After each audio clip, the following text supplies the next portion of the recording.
1 Pierre, chapitre 2. Débarrassez-vous donc de toute méchanceté et toute ruse, de l'hypocrisie, l'envie et toute médisance, et comme des enfants nouveau-nés désirez le lait pur de la parole. Ainsi, grâce à lui vous grandirez pour le salut, si du moins vous avez goûté que le Seigneur est bon. Approchez-vous de Christ, la pierre vivante rejetée par les hommes mais choisie et précieuse devant Dieu, et vous-même, en tant que pierre vivante, laissez-vous édifier pour former une maison spirituelle, un groupe de prêtres saints, afin d'offrir des sacrifices spirituels que Dieu peut accepter par Jésus-Christ. En effet, il est dit dans l'Écriture, « Je mets dans Sion une pierre angulaire, choisie, précieuse. Celui qui croit en elle n'en aura jamais honte. Elle est donc précieuse pour vous qui croyez. Quant à ceux qui désobéissent, la pierre rejetée par ceux qui construisaient est devenue la pierre angulaire. Elle est aussi une pierre qui fait obstacle et un rocher propre à faire trébucher. Ils s'y heurtent parce qu'ils désobéissent à la parole, et c'est à cela qu'ils ont été destinés. Vous, au contraire, vous êtes un peuple choisi, des prêtres royaux, une nation sainte, un peuple racheté afin de proclamer les louanges de celui qui vous a appelés des ténèbres à sa merveilleuse lumière. Vous qui autrefois n'étiez pas un peuple, vous êtes maintenant le peuple de Dieu. Vous qui n'aviez pas obtenu compassion, vous avez maintenant obtenu compassion. Bien-aimés, je vous encourage, en tant que résidents temporaires et étrangers sur la terre, à vous abstenir des désirs de votre nature propre qui font la guerre à l'âme. Ayez une bonne conduite au milieu des non-croyants, afin que, là même où ils vous calomnient comme si vous faisiez le mal, ils remarquent votre belle manière d'agir et rendent gloire à Dieu le jour où il interviendra.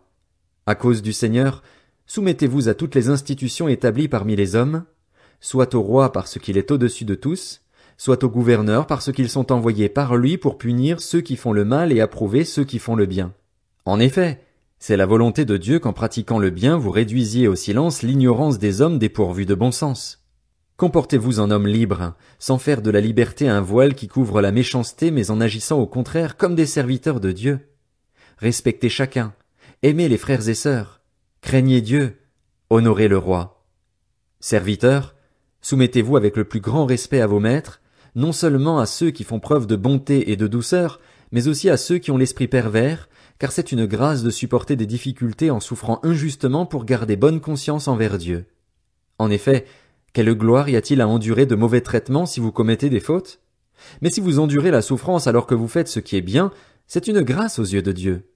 De fait, c'est à cela que vous avez été appelés, parce que Christ aussi a souffert pour nous, vous laissant un exemple afin que vous suiviez ses traces, lui qui n'a pas commis de péché et dans la bouche duquel on n'a pas trouvé de tromperie, lui qui insultait ne rendait pas l'insulte, maltraitait ne faisait pas de menaces mais s'en remettait à celui qui juge justement, lui qui a lui-même porté nos péchés dans son corps à la croix afin que, libérés du péché, nous vivions pour la justice.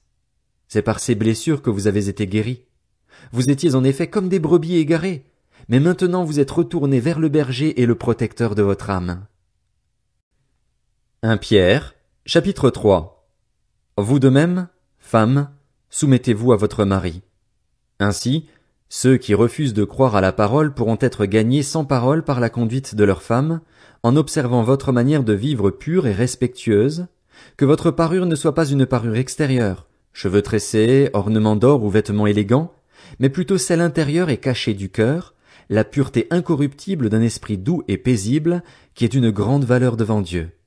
C'est ainsi que les femmes saintes qui espéraient en Dieu se paraient autrefois. Elles se soumettaient à leur mari comme Sarah, qui a obéi à Abraham en l'appelant son Seigneur. Vous êtes devenues ses filles en faisant ce qui est bien, sans vous laisser troubler par aucune crainte. Marie, vivez de même en montrant de la compréhension à votre femme, en tenant compte de sa nature plus délicate. Montrez-lui de l'estime, car elle doit hériter avec vous de la grâce de la vie. Agissez ainsi afin que rien ne fasse obstacle à vos prières. Enfin, ayez tous les mêmes pensées et les mêmes sentiments, soyez pleins d'amour fraternel, de compassion, de bienveillance. Ne rendez pas le mal pour le mal, ni l'insulte pour l'insulte. Bénissez au contraire. Vous le savez, c'est à cela que vous avez été appelés afin d'hériter de la bénédiction. Si quelqu'un, en effet, veut aimer la vie et voir des jours heureux, qu'il préserve sa langue du mal et ses lèvres des paroles trompeuses, qu'il se détourne du mal et fasse le bien, qu'il recherche la paix et la poursuive, car les yeux du Seigneur sont sur les justes et ses oreilles sont attentives à leurs prières, mais il se tourne contre ceux qui font le mal. Qui vous fera du mal, si vous avez pour modèle ce qui est bien? D'ailleurs, Même si vous deviez souffrir pour la justice, vous seriez heureux. N'ayez d'eux aucune crainte et ne soyez pas troublés, mais respectez dans votre cœur la sainteté de Dieu le Seigneur. Soyez toujours prêts à défendre l'espérance qui est en vous, devant tous ceux qui vous en demandent raison, mais faites-le avec douceur et respect, en gardant une bonne conscience, afin que là même où ils vous calomnient comme si vous faisiez le mal, ceux qui critiquent votre bonne conduite en Christ soient couverts de honte. En effet, il vaut mieux souffrir, si telle est la volonté de Dieu, en faisant le bien qu'en faisant le mal. Christ aussi a souffert, et ce une fois pour toutes, pour les péchés. Lui le juste, il a souffert pour des injustes afin de vous conduire à Dieu. Il a souffert une mort humaine, mais il a été rendu à la vie par l'Esprit. C'est alors aussi qu'il est allé faire une proclamation aux esprits en prison, ceux-là même qui avaient été rebelles autrefois, lorsque la patience de Dieu se prolongeait à l'époque de Noé, pendant la construction de l'arche. Un petit nombre de personnes, à savoir 8, sont entrées dans ce bateau et ont été sauvées à travers l'eau. C'était une figure, nous aussi maintenant, nous sommes sauvés par un baptême qui ne consiste pas dans la purification d'une impureté physique, mais dans l'engagement d'une bonne conscience envers Dieu. Il nous sauve à travers la résurrection de Jésus-Christ qui est monté au ciel, a reçu la soumission des anges, des autorités et des puissances et se trouve à la droite de Dieu. 1 Pierre, chapitre 4. Ainsi donc, puisque Christ a souffert pour nous dans son corps, vous aussi armez-vous de la même pensée.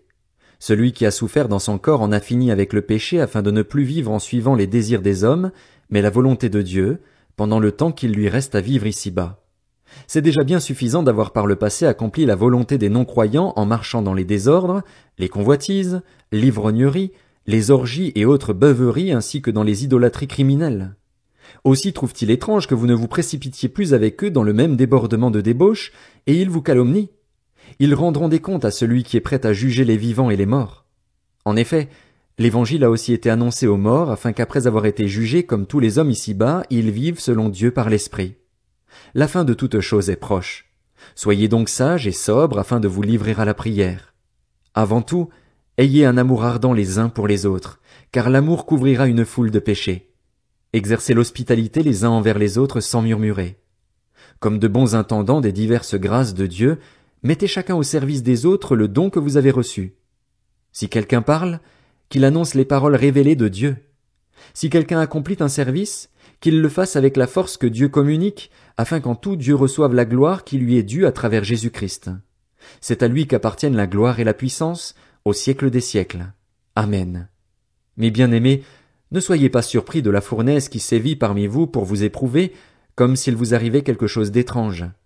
Réjouissez-vous, au contraire, de la part que vous prenez aux souffrances de Christ, afin d'être aussi dans la joie et dans l'allégresse lorsque sa gloire sera dévoilée.